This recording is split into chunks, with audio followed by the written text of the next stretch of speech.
Good morning. This is Ivan Poor. I'm the Program Director for the Moving to Work program, and welcome to our second webcast on the HUD Form 5900 elements for the annual MTW plan and annual MTW report. This is part 2 on using standard metrics. The purpose during this session is to discuss the need for standard metrics, the applicability to the moving to work activities, and effective implementation. A second separate webcast is available that includes an overview of the entire required Form 5900. Many of the questions we've received from the public housing agencies thus far are incorporated into this webcast. And please note that this session is designed primarily for MTW PHAs, although it may be helpful to HUD field office and headquarters staff working with moving to work agencies. Just some logistics issues. Today's training session is not live, so you cannot submit questions to be answered during the session. So if you do have questions that need to be addressed during the session, please send them to our MTW mailbox at mtw-info@hud.gov. Questions will be addressed also on HUD's frequently asked questions document on the MTW website, and that link is in the PowerPoint slides that you'll be seeing. There will be no breaks during the webcast, but you can pause the webcast if you need to, as well as rewind it and review content at your leisure. And if you need to stop watching and come back, you can also do that as well. Just a brief overview that I wanted to go over. The presentation will begin by reviewing the need for standard metrics. The presentation will then transition to going through examples of how to apply standard metrics to MTW activities and how to present data. During the session, you should have a hard copy of the new MTW form, particularly the standard metrics pages, at the end of the 5900 form available that you can use to follow along. Many of the pieces of the form are too large or complex to show on the screen during the webcast, so that's the reason why it's beneficial to have the form available in front of you. There's also a draft handout, table of applicable standard metrics by activity on the MTW website that would also be helpful for you to have along. So with that, I'd like to turn the program over to Laurel Davis and Allison Smith, our two Moving to Work coordinators. Thank you. Thanks, Ivan. We're going to start today by talking a little bit about what standard metrics are and why we need them. So conceptually, standard metrics would be where each MTW PHA would track the same metrics, and that would enable comparison or roll-up of program-wide information. This could be implemented at the PHA level or at the activity level. If we were implementing at an agency-wide level with metrics, that would help us to assess the performance of an agency as a whole, the performance of all of the MTW agencies. At the activity level, we would use standard metrics to get information about specific types of activities across agencies or about specific activities within an agency. We've talked about standard metrics many times over the years prior to getting to the point of implementing them in this form. As many of you will recall, we had a lot of conversations about would some kind of standard metrics make sense in 2007, 2008, I think into 2009 a little when we were negotiating the standard agreement and then first moving forward with executing standard agreements for various sites. At that time, PHAs were very sensitive to the idea that if we use standard metrics that it could reflect poorly on an individual PHA. And that was understandable, and I think the agencies in HUD really weren't in a place where we could kind of get to a point of mutual agreement, so we tabled it at that time. Discussions really did continue on the topic over the years. I know it was raised at a number of MTW conferences and in one-on-one discussions at site visits and in other venues. So it is something that's kind of still been there and been discussed frequently. And then in 2012, we were the subject of a GAO review and an IG review, and those raised again the discussion about the need for more standardized metrics and an ability to roll up information across sites. And so the GAO study specifically recommended collection and use of standard performance data. And they, in their recommendations report, said that they wanted HUD to develop and implement a plan for quantitatively assessing the effectiveness of similar activities and the program as a whole, including the identification of standard performance data that would be needed. So HUD, taking that guidance and discussions that had gone on for many years, decided that it was probably time to move forward with this, and we had a number of discussions with OMB as we were working to revise the 5900 about what may make sense. And the result is that now we have a set of standardized metrics that are in the form and that are at the activity level. Now we'll go over an overview of how the HUD standard metrics are organized in the new 5900. You'll notice that they are organized under the 3 statutory objectives. First is cost effectiveness, followed by self-sufficiency, and then finally housing choice. Since the demonstration is organized around the 3 statutory objectives, and that was the feedback we got from some of the reports by GAO and IG that Laurel mentioned, we thought that made the most sense on how to organize the standard metrics.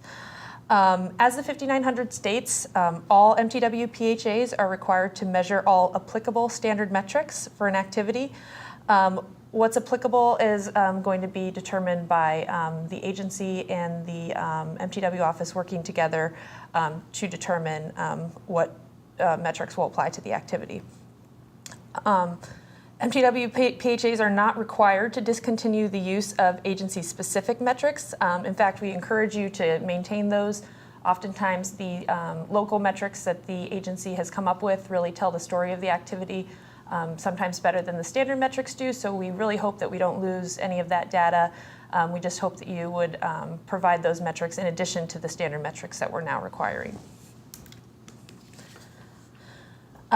Just a little note on the transition timing. The MTW PHAs are expected to provide standard metrics for all of their activities in the next annual report submission. So all of the next MTW reports submitted going forward will be in the new format and that will therefore contain the standard metrics. They must be provided at the time of proposal for new activities as well. So in any future plans as an agency is proposing an MTW activity, you would also need to provide the applicable standard metrics at that time. If an MTW PHA is not currently collecting the data that would be necessary to report on for the applicable standard metric, they should begin doing that and collecting that data now during the current plan year so that it's ready to submit with the next report. If you have any specific questions on your agency's fiscal year and the timing of the transition, please just contact your MTW coordinator and we'll work that out with you. Okay, now we're going to talk about applying standard metrics to activities, and so here we'll cover how you actually go about selecting them and go through some examples of actually relating metrics back to activities.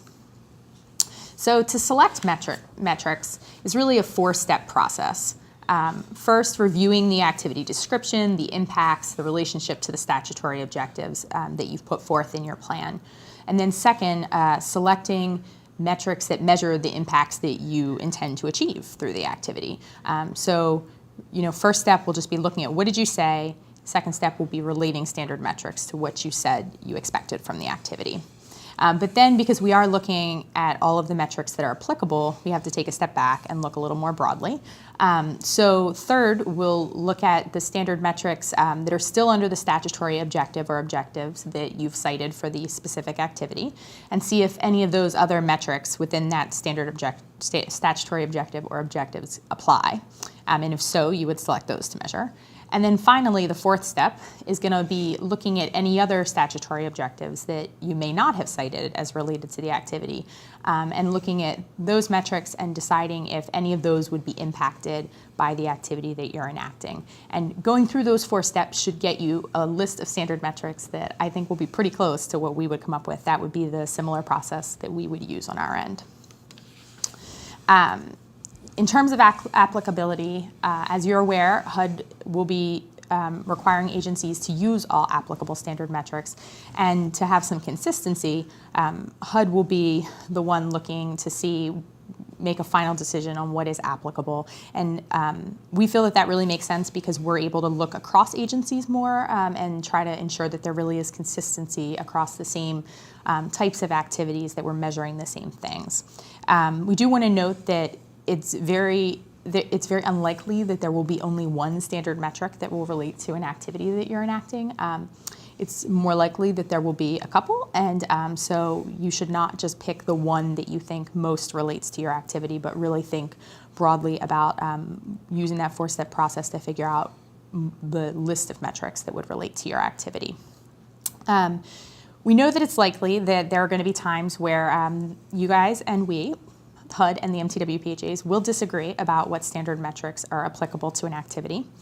And that's going to be the case because some metrics might not do a good job of evaluating an activity in the context of why a specific agency proposed to implement the activity. In order to apply the metrics more effectively, though, we have to measure the same things across activities. So if one agency says an activity will save staff time and another says it will reduce costs in general, both metrics must be measured by both agencies for the given activity so that both can be reported on, so that we would be able to sum data up across similar types of activities.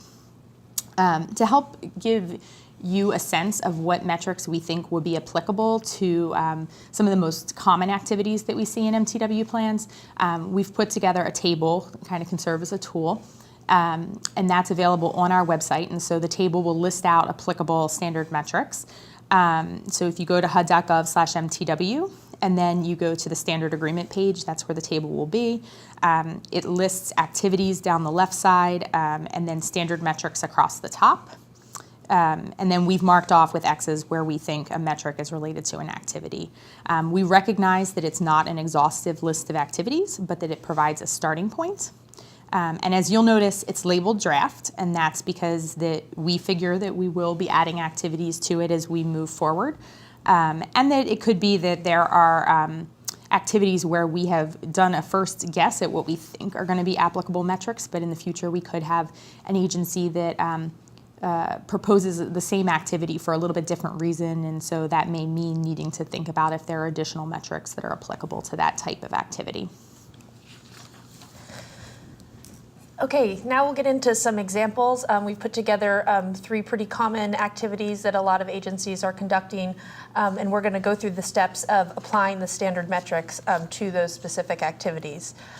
So the first example that we have here is on a project-based voucher alternative competitive process. This would be where an agency is utilizing a process that is different from the traditional award of project-based vouchers, where perhaps they're pursuing some community partners with specific expertise in a service area or high-performing developers in the community. So it's some criteria above and beyond the regular process that is going to aid in hopefully a streamlined review process that will, as you can see under the statutory objective, reduce costs and provide greater cost effectiveness. So you can read the description here. This is not a description that would be acceptable for a new activity proposed in a plan. We just tried to keep it very brief in order to provide an example here. Similarly, with the anticipated impacts, we would expect more information if you were actually proposing this activity in a plan. But again, just for today's example, we've sort of streamlined it so it's easy to review here. So as you can see, the agency here is anticipated that the impact of the activity will be to make the competitive process easier to implement and easier for staff to understand. And in addition, it will enable a faster selection of properties to be project-based, which would, in turn get folks housed sooner. So going through the 4-step process here, the first step is to do what we just did, which is to review the description, the statutory objective, and the impacts of the activity. Next, we'll go to the cited statutory objective. So in this case, it's to reduce costs and to achieve greater cost effectiveness. So you'd want to go to that first section of the standard metrics page where we have the cost effectiveness metrics. From the impacts, probably the most clear applicable metrics are going to be cost effectiveness 1 and cost effectiveness 2. For the first one, you'd be measuring cost savings, and for the second, you'd be measuring staff time savings. So the description very clearly relates to those first 2 metrics. So that would be your step 2. What does the impact obviously allude to? And that would be the first 2 metrics. Moving on to step 3, we're going to look at the rest of the metrics within the cost effectiveness section and see if there's any that are maybe more loosely apply to the activity. So here we would move to cost effectiveness number 5, and see that Indeed, the agency cites that the application review process is going to be easier to understand by their staff. So we would say that that would likely lead to a decrease in the error rate of the execution. So while the agency, that may not be the main objective of this activity from their perspective, from our perspective, that's going to be something that is going to be a benefit of the activity, so that we would want that to be tracked. The fourth step would be to look at the other statutory objectives of self-sufficiency and housing choice, and see if any of those metrics in those sections relate to the activity.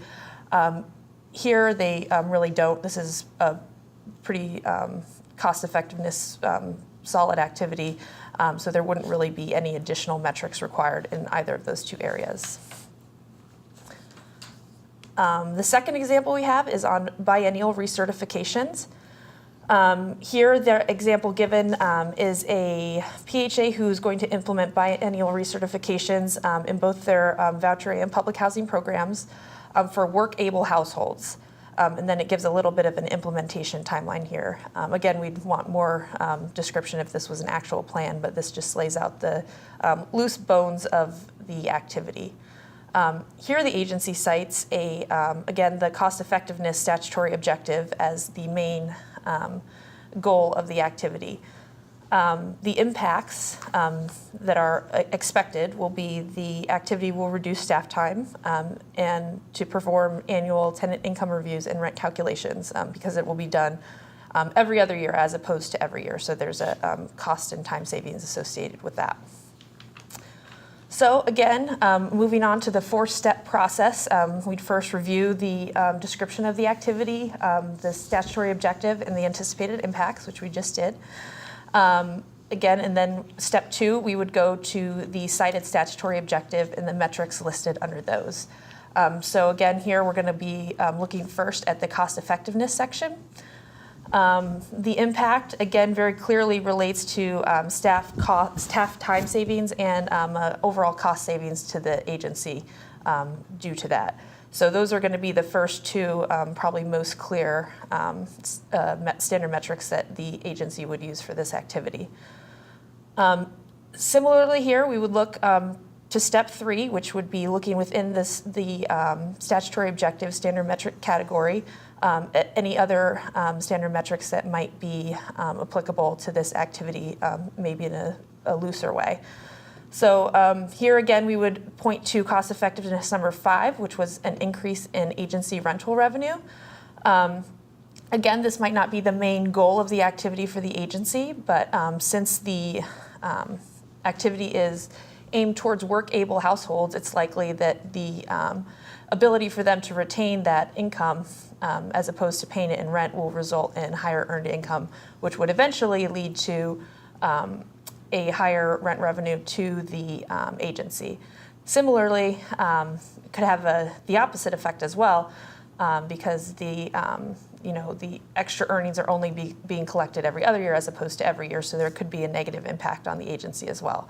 So for that reason, the activity is likely to be revenue neutral, but we'd still want that to be tracked so that we could check that, keep a status update on that to make sure that that's actually happening.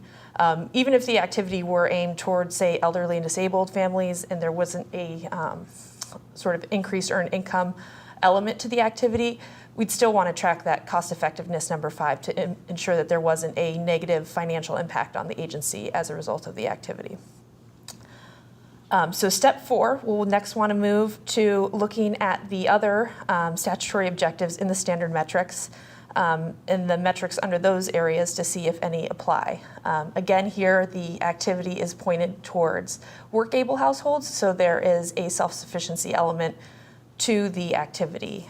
So from the agency's perspective, when they're citing the statutory objective in the plan as a part of that part of the required elements of the proposed activities, they may choose not to cite that statutory objective because their reason for approaching the activity is really to achieve cost effectiveness, and the self-sufficiency element is secondary. So we wouldn't require that the agency place that under the statutory objective section, but for the standard metrics, we would require that you provide those so that, again, as Laurel stated before, we're collecting information consistently from agencies on similarly worded activities. So the applicable metrics under self-sufficiency, you can see here, are number 1 on increase in household income, number 3, increase in positive outcomes for employment status, number 4, removing households from TANF, and number 8, transitioning households to self-sufficiency. Because the activity is targeted at work-able households, it allows them to retain that income, acting as an income disregard. So that's going to be, from our perspective, an important element to track. So the third example that we're going to cover is a work requirement, and this would be based on the description a 20-hour per week work requirement for work-able household members over the age of 18 in the public housing program. There's an ability to substitute some education for the requirement, and there will be some services provided by the PHA. So those services will be optional at first, and then if a household weren't in compliance with the policy at a certain point, they would be transitioned to mandatory participation in services. And then at a certain point, if the household were non-compliant, they would be terminated from the program. This example shows that this work requirement's been put in place to support self-sufficiency, so the second statutory objective, and that the anticipated impacts of the activity are that it would lead to increases in employment, in income for participants, and a reduction in the subsidy paid by the PHA. So given that the agency has cited self-sufficiency as the statutory objective that's related to this activity, we would go through the 4-step process. So we'd start by reading the activity, and secondly, by going to the self-sufficiency metrics and looking at which ones relate back to the impacts that were set forth by the agency as what they intended for the activity to achieve. And so based on the cited statutory objective and the discussion of impacts in the activity, we can see that the self-sufficiency metrics 1, 3, 6, and 7 are pretty clearly applicable. So that would be the increase in household income, the increase in positive outcomes in employment status, the reduction of per unit subsidy costs, and the increase in agency rental revenue. Then if we look more broadly at the self-sufficiency metrics, we can see that there are probably a few additional metrics that will be applicable, even though they may not really directly relate to the impacts that the agency is hoping to achieve through the activity. And so that would be self-sufficiency metric number 5. So you would be increasing the number of households that are assisted by services under this activity.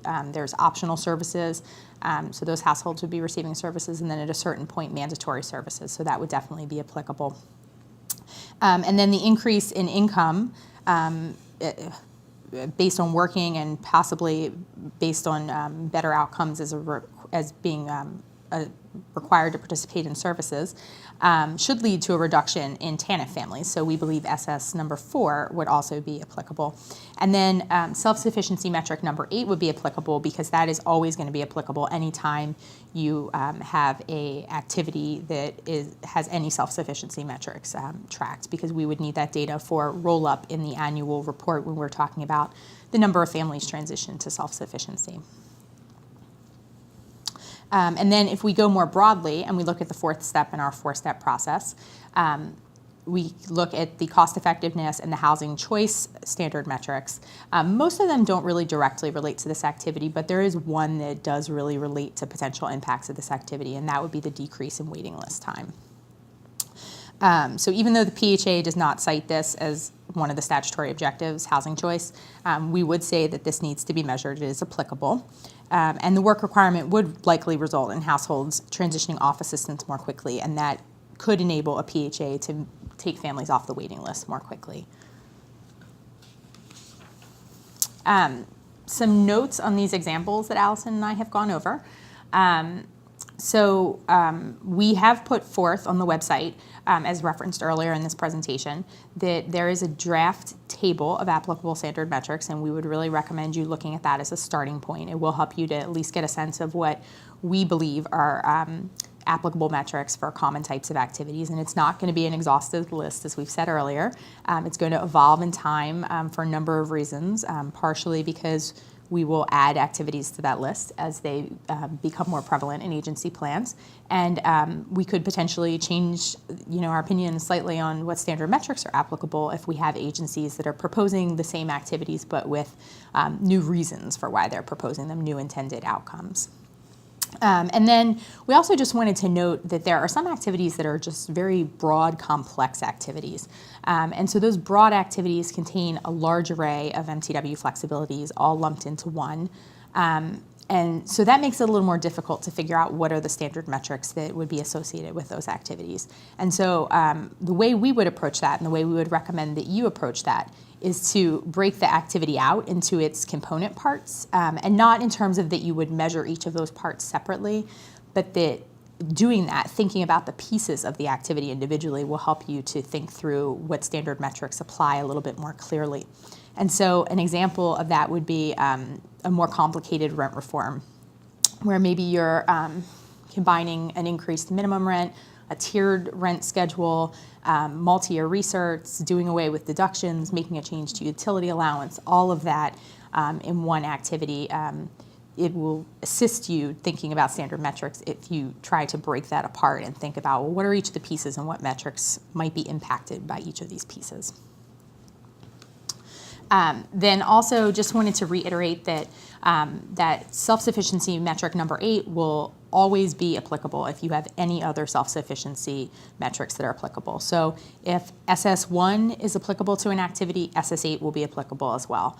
And we need that in order to do the roll-up that is required in Section 2 of the annual report, and that'll be done by summing all of the SS8s that you have presented in your various activities and then removing duplication to the extent possible, and then using that rolled-up number to talk about how many households have been moved to self-sufficiency based on your local definition or definitions of self-sufficiency. And then finally, we want to note that there are definitely challenges to doing this, but there are benefits too, in our belief. And so we know the transition is going to be a challenge for everyone, for the PHAs and for us. This is not an easy jump for us all to make. And that it's going to really require cooperation, and that there's going to be some evolution over time that we're all going to have to be willing partners in. So we know we're going to disagree. We know you guys are going to have some concerns about being required to track metrics that you feel are not directly related to your reasons for implementing an activity.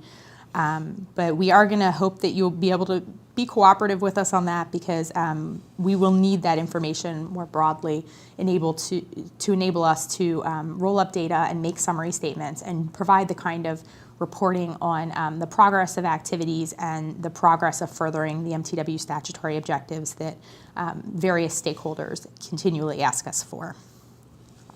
Next, we'll move on to a presentation of how you'll show the standard metrics in your plan and report documents. So we're going to carry over the 3 examples that we used before and show how the tables would look in the actual documents themselves. Just a note about the layout. We ask that you provide the tables as they appear in the Form 5900. So we've shown here the template that you'll be using. You'll see it's 5 columns. The first is the unit of measurement. That's going to carry over from the form itself. So you'll always use the unit of measurement that's provided in the form in that first column. Next, you'll see the baseline, the benchmark, the outcome, and then whether the benchmark was achieved. So for plans, you'll fill out the first 3 columns, because you won't yet know the outcome or whether the benchmark was achieved. In the report, you'd be filling out all 5 columns. We ask that you label the tables clearly. Please use the titles and numbers provided in the HUD Form 5900. You'll see CE number 1, agency cost savings. We ask that you carry that title as it is to the plan or report document itself, so that we clearly know that you're trying to use one of the standard metrics as opposed to an agency provided metric. Also, we ask that you show your work as you're providing baselines, benchmarks, and outcomes. We'll need this if there's ever a third-party evaluator that comes in, or a need to roll up specific information within the standard metrics to a common purpose. So for that, we would need you to show how you arrived at your baseline, benchmark, and outcome numbers by showing the variables that were used. Next, on setting the baseline, we understand that for approved activities that have been ongoing, this is going to be a difficult endeavor. For proposed activities going forward, it's going to be a bit easier. So the baseline ideally will be a numeric value that's set prior to the implementation of the MTW activity. For approved activities, we ask that you attempt to set a historical baseline if you're able to gather that through agency data in your systems or prior MTW plans and reports. We ask that you go through the exercise of attempting to do that. If it's absolutely impossible, and we understand that often this is going to be the case, especially for some of the activities that have been going on for quite some time, we ask that you do your best to set a baseline with current data or even those data that you were using in the prior version of the 5900, extrapolating that to the standard metrics themselves. For proposed activities, it's going to be a bit easier since you won't have begun yet the MTW intervention. You'll be able to set a historical baseline, and we'll use that data from the prior fiscal year. There's a little note here on what to do based on your agency's fiscal year. If you have any questions on your agency's specific fiscal year and when to set your baseline, please ask your MTW coordinator and we can give you more information on that. Next, setting a benchmark. This is going to be the third column in the table provided. You'll see here that this is a numeric value as well. When proposing a new MTW activity, we will ask that baseline and benchmark data is numeric. The benchmark should show an annual number of where the agency hopes to be. While there may be longer term activities that are necessary, the baseline or the benchmark should be an annual benchmark for purposes of the standard metrics. If you'd like to provide a longer program-wide benchmark as well, you're free to do that. Please just do that in another metric table that's underneath the standard metric table. Again, we'd like to point out that there's no penalty for not achieving benchmarks. This is the case throughout the demonstration. We understand that agencies are trying new and innovative activities that may or may not succeed. We hope that they succeed, but if they don't, that's value as well, the lessons learned. So please be realistic about your targets, and again, just remind agencies that there's no penalty for not meeting them. So Allison has covered the first three parts of the table that would be in the annual plan. Now we're going to talk about the additional two pieces that would be in the annual report as well. And so those would be reporting on the outcome of the activity and whether or not the benchmark was achieved. And so you would be providing the actual numeric outcome for each standard metric, and then stating yes or no whether or not the benchmark was achieved, and hopefully providing some discussion as to why or why not it wasn't achieved. And so that could be a short discussion in the standard metric table, and possibly if there's a need for longer or more extensive discussion, that would go into the body of the report outside of the standard metric table. We also would like agencies to continue using agency-defined metrics as much as possible. They have been created in the past, and there's a lot of value in retaining those metrics because oftentimes they do a better job of getting to the impacts that you're hoping to achieve through the activity. Some of the standard metrics do not do that as well because they're something broader that we're looking to measure across agencies. PHA-defined metrics may be put into similar tables as the standard metric tables. We would actually prefer that those tables be in the same format, and they can be placed simply below the standard metric tables in the plan and report. Okay, next we'll get back to the examples that we went over before.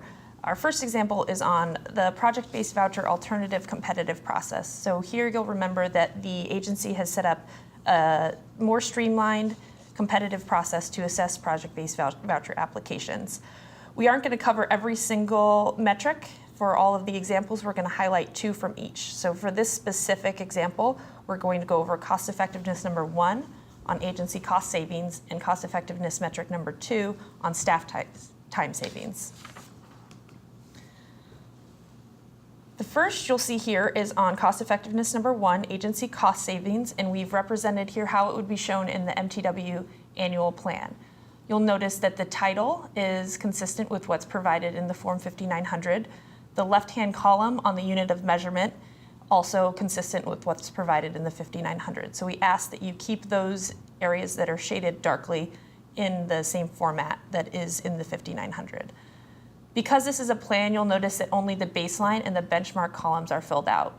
The agency wouldn't yet have information on the outcomes or whether the benchmark is achieved because they have not yet begun the activity. So this table represents what an agency would provide in an MTW plan on a proposed activity. Next, you'll see how the agency would report this metric on cost effectiveness number 1 in an annual report. Here you'll see that because the activity has been ongoing for a year, there is now outcome information available, and that allows the agency to assess whether or not their benchmark was achieved. You'll see that the last two columns are therefore filled out. The rest of the examples that we provide are going to show the metric table for the report, as that's going to contain the most complete information. So here you'll see the agency has completed all the columns. They've shown their work, how they arrived at the total cost of the activity. Here, the majority of the cost saved is due to staff time savings, so the metric pulls from cost effectiveness number 2, which we'll go over in a moment. You'll see that when the agency discusses whether or not the benchmark is achieved, they attribute this both to the success of the activity. There was some obvious streamlining that was realized and some time savings and associated cost savings that came there. In addition, the agency received a few less applications than they anticipated. So this was another reason for the cost and time savings. So they've mentioned that in the benchmark achieved column. So they've gone over not only the MTW effect, but also some external factors that are leading up to that. Next, you'll see cost effectiveness number 2 on staff time savings. Here again, the agency shows their work. They show the staff hours associated with setting up the competition, as well as reviewing the applications for a total staff hour savings number. Again, they attribute the results both to the success of the activity and to the receiving a few less applications than they anticipated, and all of that is explained. Our next example relates to the biennial recertifications. Again, this was in both public housing and voucher programs and aimed towards work-able families. So as we discussed in the example before, there is a self-sufficiency element to this activity. We'll be going over in our examples the increase in agency rental revenue, which is cost effectiveness number 5, and self-sufficiency number 3, which is the table that shows the increase in positive outcomes and employment status. Here, for cost effectiveness number 5 on an increase in agency rental revenue, you can see that the agency set the benchmark at only a 2% increase from their baseline. So you can see that they're expecting this to be a mainly revenue neutral activity, as we discussed before. So while the households are going to be likely increasing their earned income, they're going to be retaining a portion of that savings for a longer time. So the agency is expecting that while it will be a very positive benefit for the residents, the agency's financial bottom line will be largely unaffected. So you can see again, the agency expected results are about what the outcome was expected to be. Again, in the benchmark achieved column, they discuss the reasons for this being the success of the activity, but also there's another factor at play, and that is the increase in the number of participants affected by the policy. So while this standard metric table shows the effect to be mainly revenue neutral, if you dig a little deeper, you'll see that the per household income is actually static in the public housing program, but goes down a little bit in the voucher program. So because of that, the agency may use those metrics to show in an additional metrics table.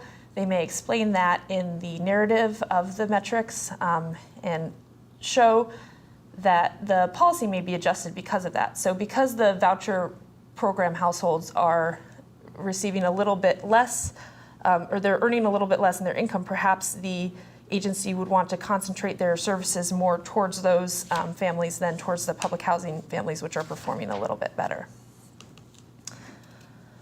Next, self-sufficiency number 3 on the positive outcomes in employment status. Here there are 6 categories that agencies can choose from. It's not necessary to report on every single category. So an agency may choose to report on all of them or some of them.